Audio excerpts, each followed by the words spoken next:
El 17 de noviembre de 1986, un avión de carga volaba sobre el este de Alaska. Era el vuelo de Japan Airlines 1628, dirigiéndose de París a la ciudad de Narita en un Boeing 747-200F.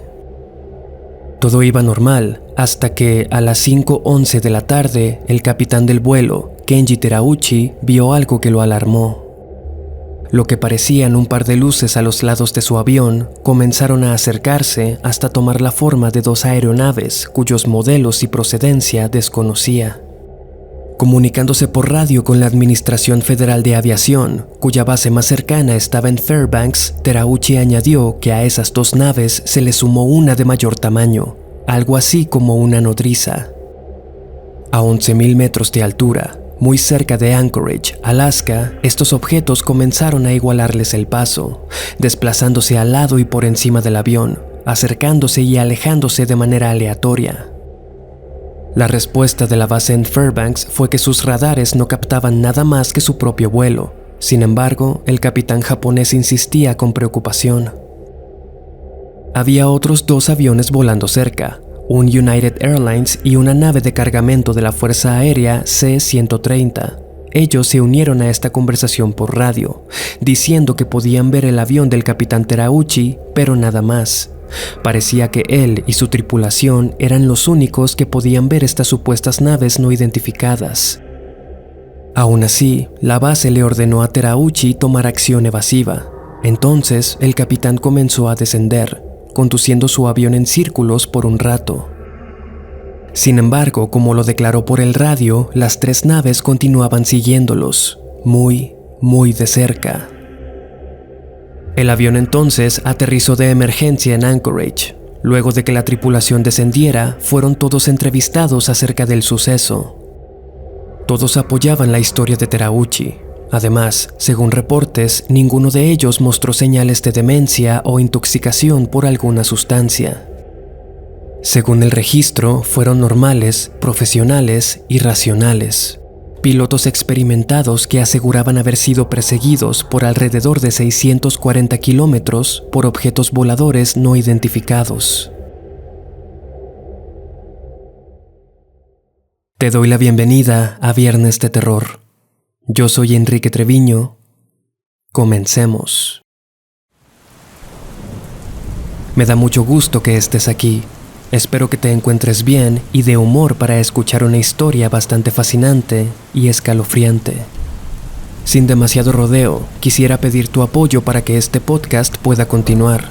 Lo único que debes hacer es calificarlo con 5 estrellas y compartirlo en tus redes sociales. Me gusta mucho toparme con sus historias donde me etiquetan cuando me están escuchando. También te recomiendo suscribirte a mi canal de YouTube. Estoy comenzando a publicar videos más variados y exclusivos. Activa las notificaciones para que te enteres siempre que haya algo nuevo. Por último, como ya sabes, los enlaces a mis perfiles de Instagram y TikTok se encuentran en la descripción de este episodio. Tu follow me ayuda mucho a crecer. En este mundo existen lugares fascinantes y cautivadores, pero hay otros que más bien nos provocan una sensación de vacío y misterio. Seguramente has escuchado acerca del Triángulo de las Bermudas, uno de los lugares más extraños del planeta, por decirlo poco. Esta enigmática zona situada en el Atlántico ha sido el escenario de múltiples desapariciones tanto de embarcaciones como de naves aéreas. Vehículos que se pierden en cuanto se adentran en el área, para desaparecer junto con sus pasajeros y no volver a ser vistos jamás. Las teorías de por qué sucede esto van desde algunas explicaciones científicas, como que en ese lugar convergen varias tormentas provenientes de diferentes direcciones, lo que genera inestabilidad geofísica, hasta teorías de conspiración como bases subterráneas o inclusive una ciudad bajo el agua, que tiene como método de anonimato un ambiente turbulento y casi imposible de navegar. Sea como sea, existe otro sitio, igual o incluso más enigmático a varios kilómetros de este, uno en el que se calcula desaparecen entre 500 y 2,000 personas al año sin explicación alguna. Se trata del Triángulo de Alaska. Abarcando un área de aproximadamente 700,000 millas cuadradas, poco más de 1.700 millones de kilómetros cuadrados, Alaska es un lugar enorme, inhóspito y misterioso. El antes mencionado triángulo es nombrado de esa manera porque es una zona que se encuentra entre las ciudades de Barrow, Juneau y Anchorage, cuya relación tiene la forma de dicha figura. Este lugar está cubierto por una combinación de robustos bosques boreales y peligrosos picos de hielo, haciéndolo poco explorable para gente inexperta. La historia que escuchamos al principio tuvo lugar justamente en esta área. Sin embargo, no es ni de lejos la primera vez que algo así ocurre. El 16 de octubre de 1972, el político del Partido Demócrata, Thomas Hale Boggs, se dirigía en un avión privado durante una gira de Anchorage a Juneau. A bordo también iban Nick Begich, representante de Alaska, su asistente, Russell Brown, y el piloto, Don Jones. Ninguno de ellos llegaría a su destino, desapareciendo en las nevadas y rocosas montañas sin siquiera haber emitido una señal de alerta.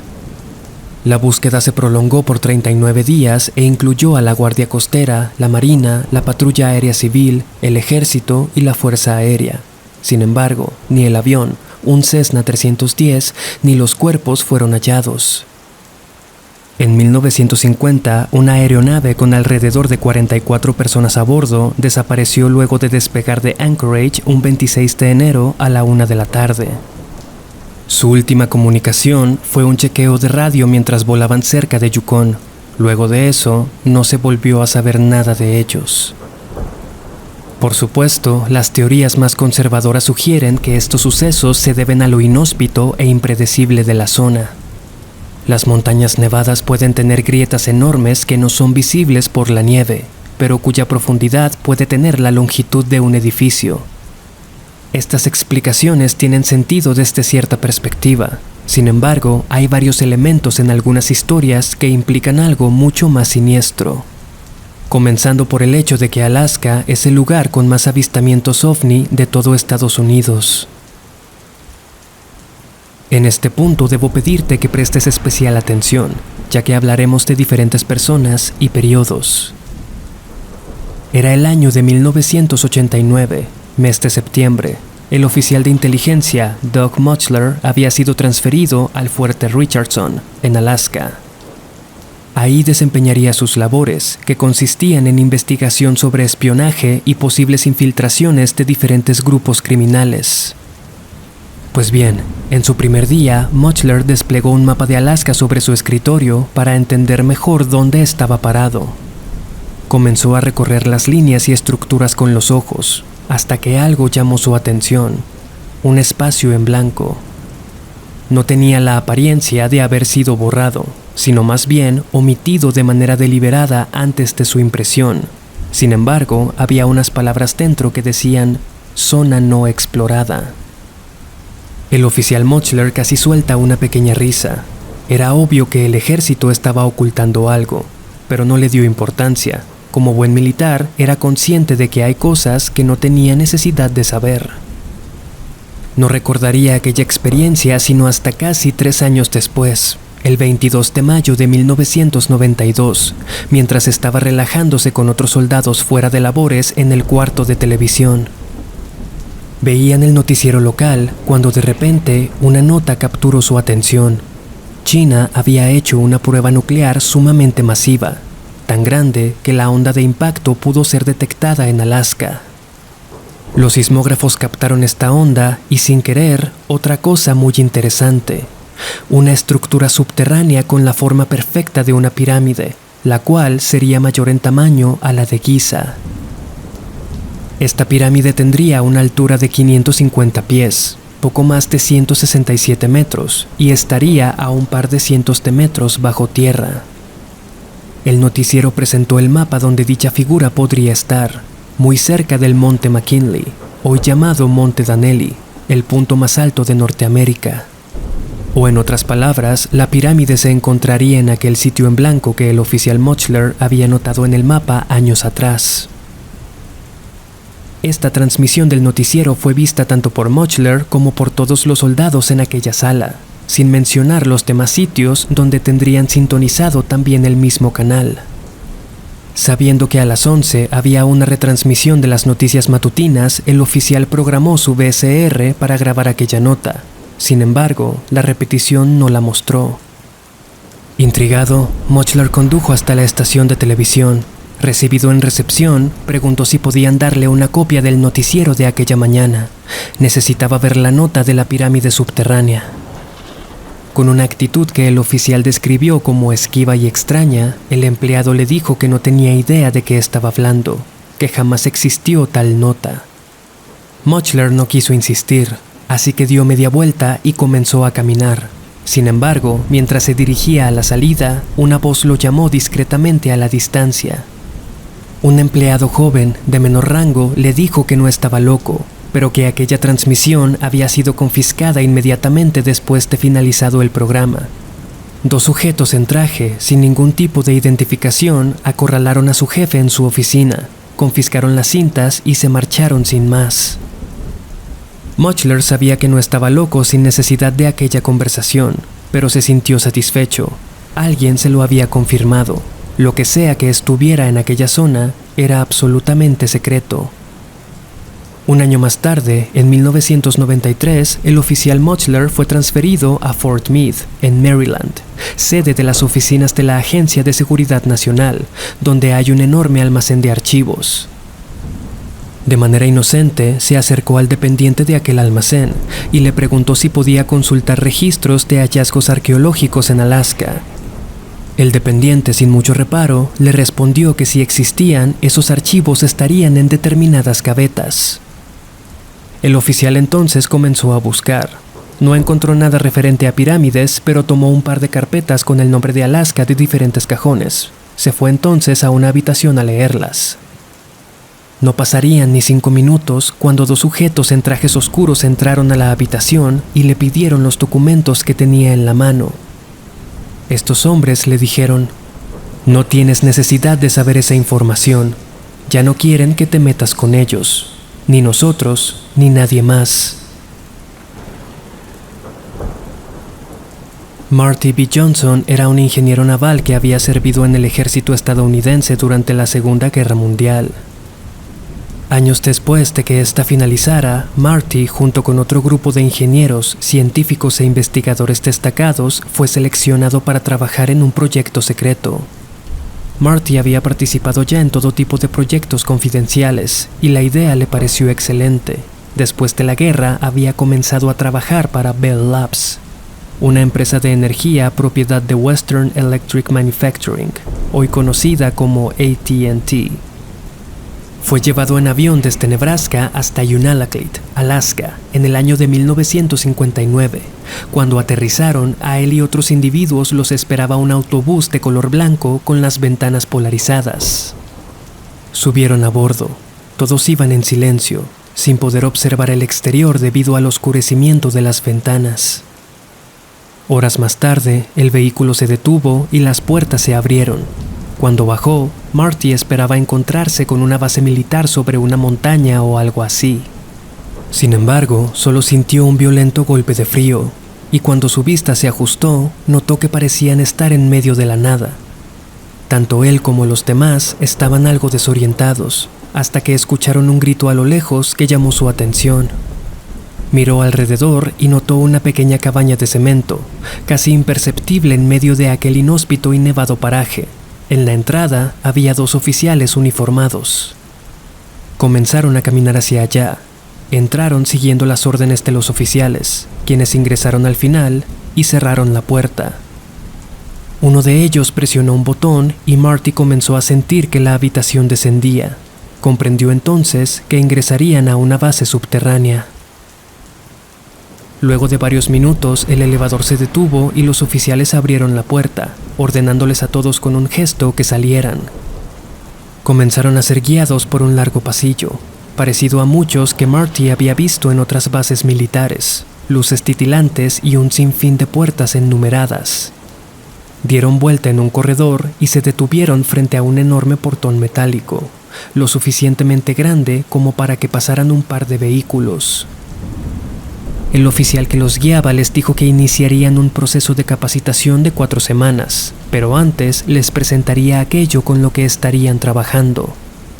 Acto seguido, el oficial tomó un teléfono rojo que estaba al lado del portón, y luego de que dijera unas palabras que nadie pudo escuchar, este comenzó a abrirse. Todos entraron por un pasillo en lo que parecía ser una enorme caverna, y entonces Marty la vio. El oficial al mando les dijo: «Caballeros, bienvenidos a la pirámide negra».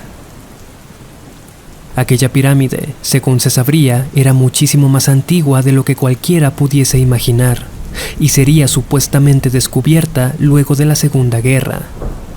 Varios ingenieros y expertos en tecnología fueron llevados a trabajar ahí durante los 50s y 60s, y se dice que aquel enorme monumento es una fuente de energía alienígena.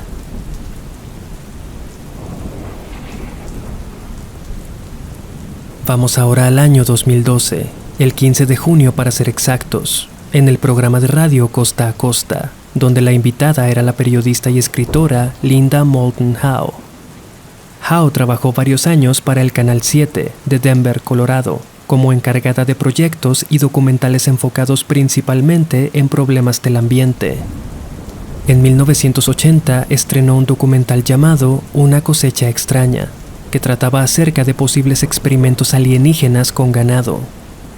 A partir de ese momento, su trabajo comenzó a dirigirse hacia la investigación extraterrestre.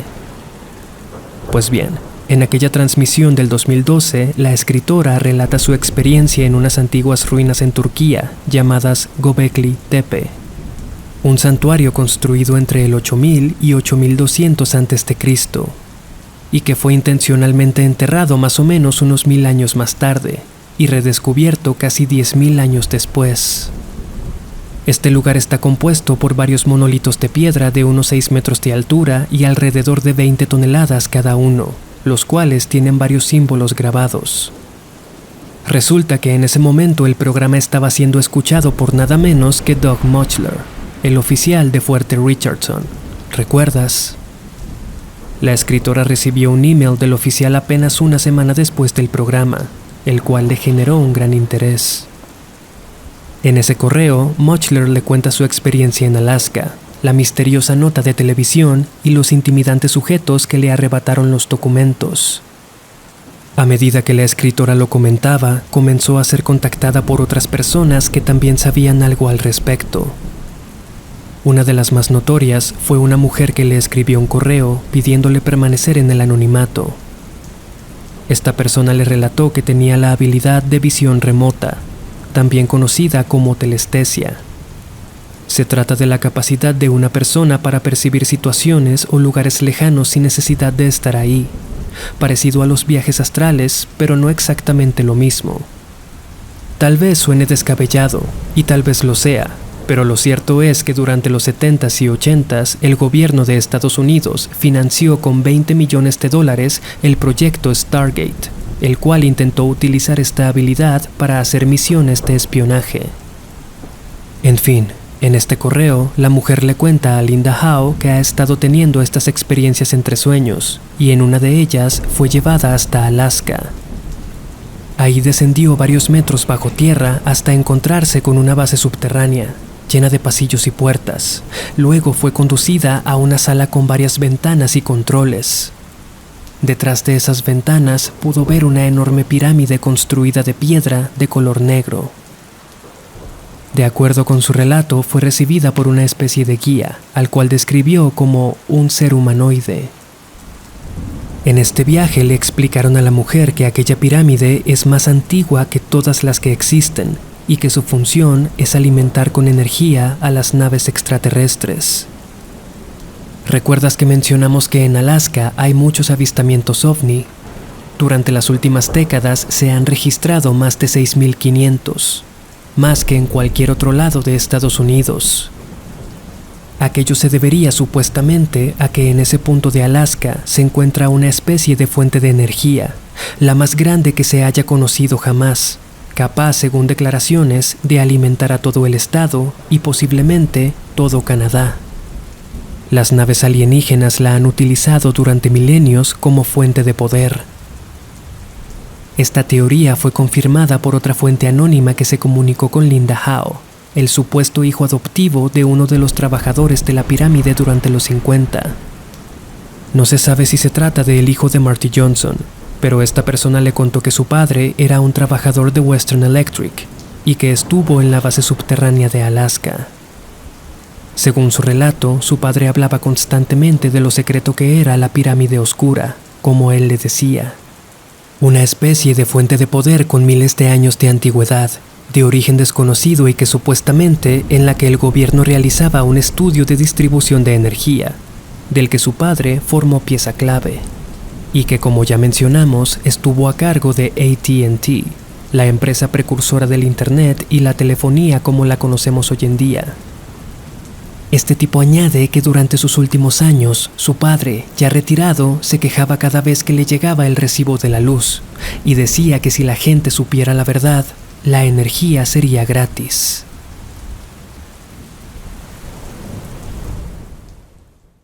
Gracias por escuchar el episodio de esta semana. Si tienes algún tema que te interese o del que te gustaría que hablara, no dudes en escribirme tus sugerencias. Te recuerdo que es muy importante que si te gusta este contenido, me ayudes calificando con 5 estrellas y compartiéndolo. Me dio mucho gusto acompañarte en esta ocasión. Yo soy Enrique Treviño. Hasta la próxima.